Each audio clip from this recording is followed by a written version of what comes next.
faz parte da vida do que você respira.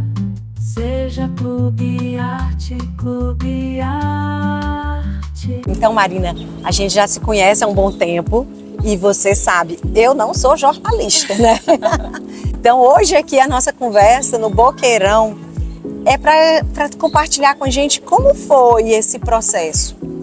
Assim, porque que lugar maravilhoso, que eu acho que permitiu a todos nós uma experiência, um contato com esse paisagismo lindo que é tão natural pra gente. Você construiu e parece ser só a nossa paisagem, né? E a sensação que eu tenho é que eu tô no oásis toda vez que eu chego aqui. Então conta pra gente como foi essa ideia. Como iniciou tudo, né? De onde veio essa ideia? Assim, eu sou apaixonada pela nossa flora. Eu amo fazer trilha, né? Viajar, percorrer os nossos cerrados, as nossas caatingas. E realmente é uma fonte muito grande de inspiração para mim. Aqui, claro, a gente mesclou com algumas plantas exóticas, mas a gente trouxe 18 carnaúbas, né? Já com porte adulto, assim. Então, fizemos realmente um jardim que muita gente chega e diz, meu Deus, isso aqui já existia aqui, né? Eu disse, não, foi montado, realmente essa área de jardim não existia. E a intenção é que ela abrace o Boqueirão. E como que veio a ideia do Boqueirão, né? Quando surgiu o tema da Casa Cor, que é de presente ou agora, que ancestral você quer ser, que legado você quer deixar, né, para as futuras gerações? Eu disse, gente, eu fui direto no âmago da nossa ancestralidade, que é a Serra da Capivara, que é um local incrível, de uma energia assim surreal, realmente inspiradora. Você já tinha estado lá? Não. A primeira vez que eu fui foi em 2022, ou seja, é super recente. Eu sempre quis muito ir. E aí eu fui pra Serra da Capivara acompanhar o Gunac fazer uma corrida. Eu fiquei tão apaixonada. Eu disse, gente, eu quero passar meu aniversário aqui. Isso a gente foi no comecinho de junho, meu aniversário é final de julho. E assim, eu voltamos, eu passei meu aniversário lá. E foi assim, muito, muito inspirador. Então, logo que veio o tema da Casa Cor, que a gente pegou o espaço Jardim Piscina, disse, gente, a gente tem que ir pra Serra, né? E aí eu quis trazer isso mesmo, de uma forma despretensiosa, de uma forma mais conceitual, né? Então a gente trouxe as curvas das rochas que foram esculpidas pela água, né? Porque aquilo tudo era coberto pelo mar. E aí na hora de vamos linkar o mar, a piscina, né? Já que a gente tem como elemento central a água e que lá não deixa de ser um elemento central também, porque aquela arquitetura da natureza, ela aconteceu pelo movimento da água, né? Repetidamente, formando aquelas curvas. E quando você faz a viagem para lá, é tão incrível porque você vê as camadas da rocha, então você vê a camada do seixo, você vê o arenito, você vê tudo, assim, a coloração. Então é muito impactante mesmo, né? Ver aquela formação rochosa e aquelas pinturas rupestres, tanta história concentrada num lugar só, fora a vegetação da Caatinga. As carnaúbas, elas não compõem a vegetação da Caatinga, sim, daquela região, mas é a planta símbolo do nosso estado, né? E aí eu disse, eu quero trazer palmeira e eu não vou trazer outra palmeira que não seja a nossa carnaúba. E assim, nós trouxemos ela. E assim, acho que essa é a sensação do paisagismo quando ele está integrado com o local, né? Que você parece que ele já estava aqui, já existia.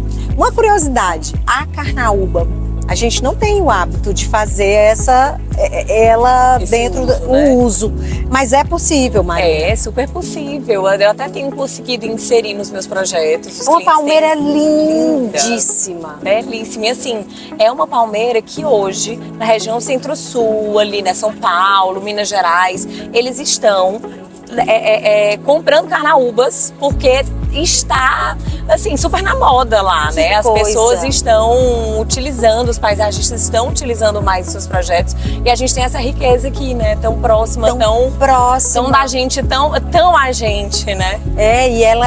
Exatamente, ela faz assim, estamos no Piauí, né? Na hora que a gente vê uma carnaúba, a gente tem essa sensação, essa localização.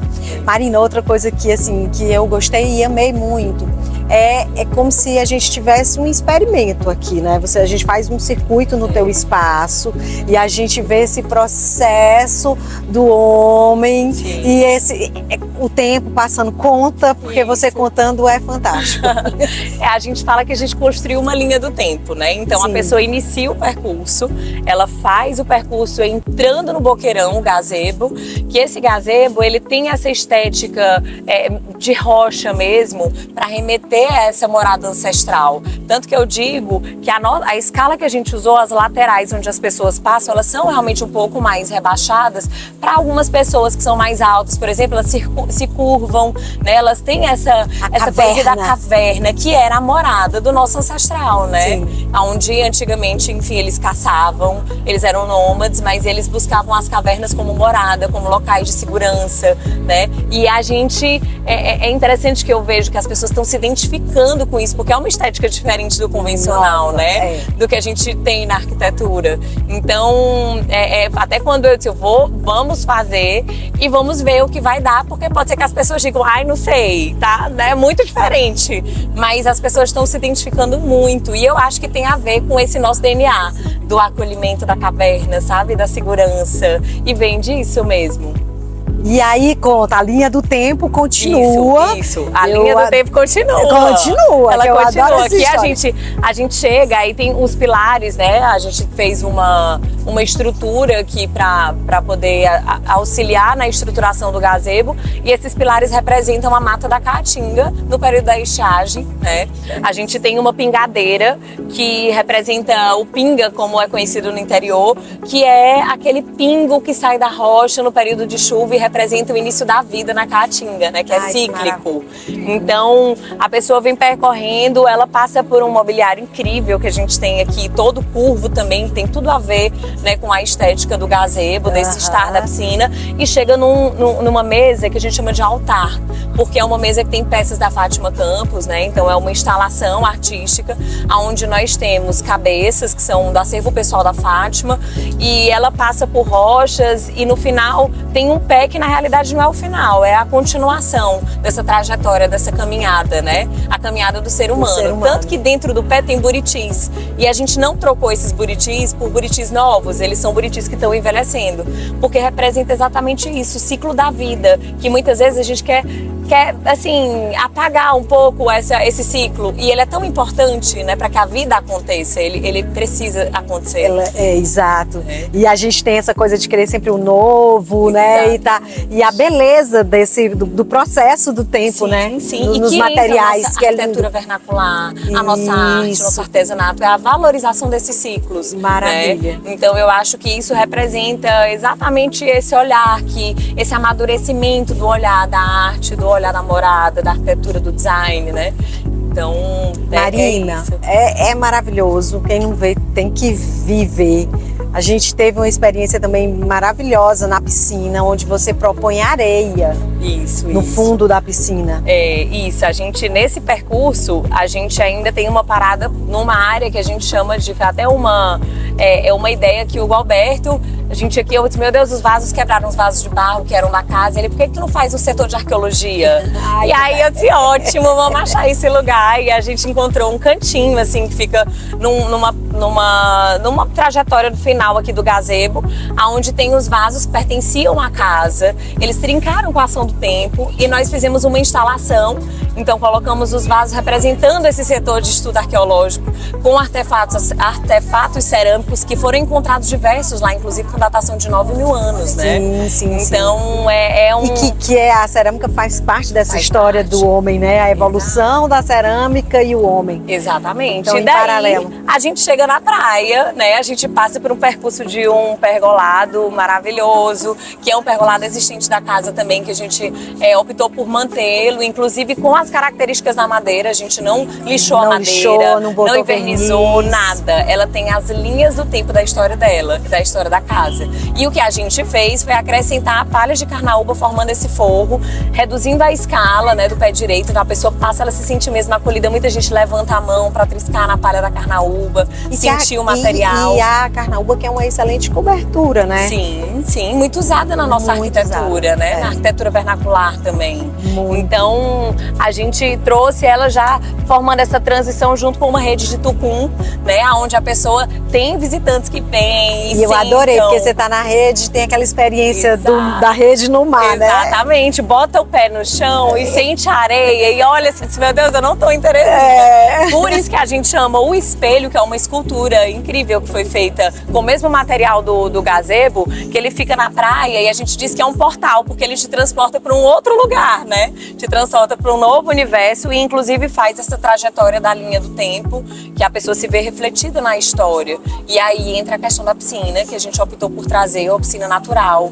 É uma tecnologia incrível, assim. E essa coisa da tecnologia levar a gente de volta para a natureza, né? Isso, possibilitar essa maravilha. Porque não tem cloro, não tem nenhum tipo de químico, né? É uma piscina natural. Que a gente tem areia no fundo, peixinhos. Peixinhos, a coisa mais maravilhosa, nadar com os peixinhos. Marina, uma coisa que eu queria muito falar contigo é o seguinte, você está fazendo parte de uma nova geração que está formando a casa piauiense, que constrói as casas piauienses e que define. E a gente fica muito feliz que você veio para valorizar nossas áreas externas, né? Como é que tem sido a aceitação? O piauiense, até pouco tempo, ele achava que o externo era um jardim com plantas e uma coisa estética. Mas o paisagismo, ele vai além. Ele vai além. E a gente tem visto essa aceitação e principalmente valorização. E você é uma das grandes responsáveis por esse processo. Me fala aí como é que está sendo e assim, da importância desse paisagismo para um clima tão quente como o nosso. É verdade, assim, eu fico muito feliz porque eu digo que a gente está criando de uma certa forma uma cultura nova, né? Verdade. A gente veio numa caminhada, eu até sinto que a gente veio numa trajetória da nossa arquitetura, onde antes a engenharia ela tomava de conta de tudo, o engenheiro fazia tudo, depois passou a se valorizar o arquiteto e aí os dois passaram a trabalhar juntos e daí veio a multidisciplinaridade da arquitetura. Hoje já tem projetos de arquitetura que tem um design de interiores, que tem um light designer, que entra o paisagista, né? Então a gente está tendo esse olhar voltado para os profissionais especialistas. Então foi muito bacana, assim, aconteceu de uma certa forma rápido, porque tem 6 anos que eu tô nesse mercado de paisagismo, então eu me considero ainda no início mesmo do processo, mas a gente tem construído uma história bem legal, porque o nosso escritório foi o primeiro escritório especialista que trabalha única e exclusivamente com arquitetura paisagística. Então a gente não chega cliente, eu queria fazer uma ambientação, uma decoração ou arquitetura, né, residencial. Eu indico profissionais, mas a gente não pega, porque a minha intenção é isso mesmo, é construir os espaços externos. E você falando isso, eu queria te fazer uma pergunta que eu sei a resposta, acho um pouco, pelo menos, ter um pouco de consciência, mas por que é importante um projeto paisagístico? Por que é importante? Assim, a importância ela entra, né? Inclusive eu tenho conseguido já, os profissionais, os arquitetos já têm me indicado desde o início, então eles finalizam a concepção da arquitetura e já entra, né? Já me contactam para que eu entre no projeto no início, porque eu penso pisos, caminhos, eu sugiro inclusive acabamentos de muro, sugiro pérgolas. Eu acredito que até a questão do uso do terreno. Isso. Já entrei em situações no início onde alguns clientes já me contactaram assim, eu quero ouvir o seu olhar em relação à insolação, ventilação, né? Eu quero que você entenda a arborização já existente do local e aí trabalhando em conjunto com o arquiteto, né? E que isso funciona, por exemplo, nos Estados Unidos, lá existe a faculdade Landscaper, então você se forma em paisagismo, né? Você não se forma em arquitetura ou agronomia para você fazer paisagismo. Então eu, como arquiteta, eu tenho esse olhar de conseguir fazer algumas análises e integrar melhor com o projeto de arquitetura paisagística, né? Um projeto externo. Então a gente trabalha iluminação também. Eu adoro quando entra um light designer. Claro que eu imprimo ali o meu olhar, a minha observação, mas a gente consegue englobar tudo de uma forma mais completa. E aí entra o que é a humanização. Os espaços ficam mais aconchegantes, passam a ter vida, né? É interessante o que muitos clientes chegam e dizem: ai, minha casa tá linda, mas você trouxe vida pra minha casa, assim, né? Você trouxe o aconchego, o abraço. Eu fiz essa pergunta porque eu já ouvi de pessoas dizer assim: não, menos jardim possível porque é trabalhoso. Nossa, o que é que o jardim, que não é o jardim, é o paisagismo traz, né? Sim. Você consegue modificar o microclima. Isso você muda. Consegue usar a área externa da sua casa. Você não precisa passar o dia dentro do ar-condicionado. É verdade. Eu fiz um curso com o José Tabacô. Ele foi um dos sócios do Burle Marx. E ele me trouxe para a turma um estudo mostrando espécies arbóreas e, claro, dependendo de onde ela estivesse inserida. Áreas de asfalto, áreas de gramado, né, de solo natural, pode ter uma variação de até 15 graus. 15 graus numa cidade como a nossa é uma diferença, assim, tremenda. E eu tenho muita vontade de ver a nossa cidade voltando e fazendo jus ao que ela, né, o nome que ela recebe, que é a Cidade Verde. Né? Porque eu acho que a gente precisa, ruas arborizadas, né? Isso, e é essa fala, sabe, que eu acho que a gente precisa botar mais para as pessoas ouvirem. Quanto mais área pavimentada, mais difícil o clima se torna.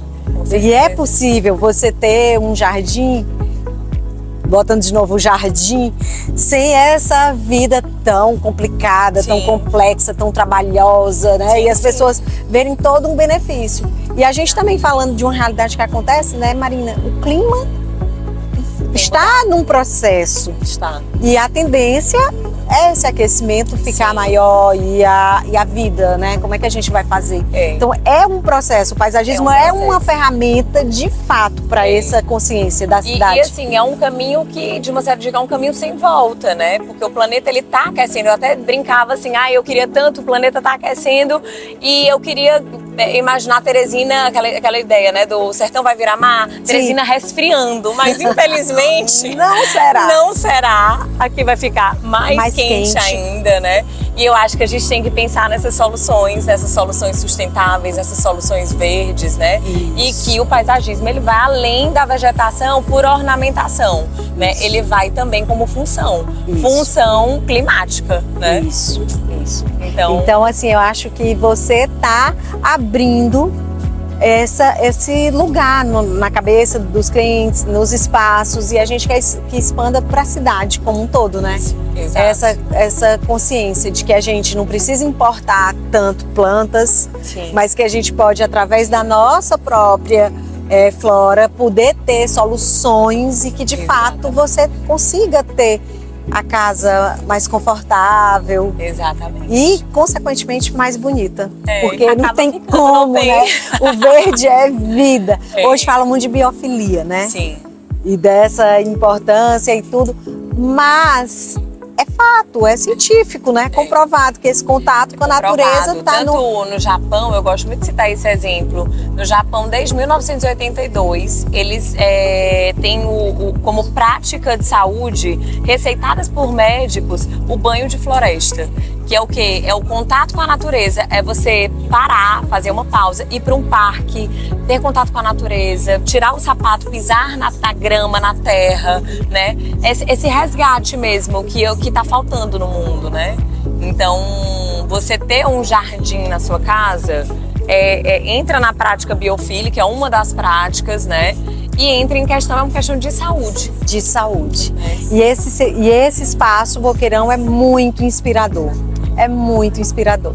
Parabéns, Marina. Obrigada.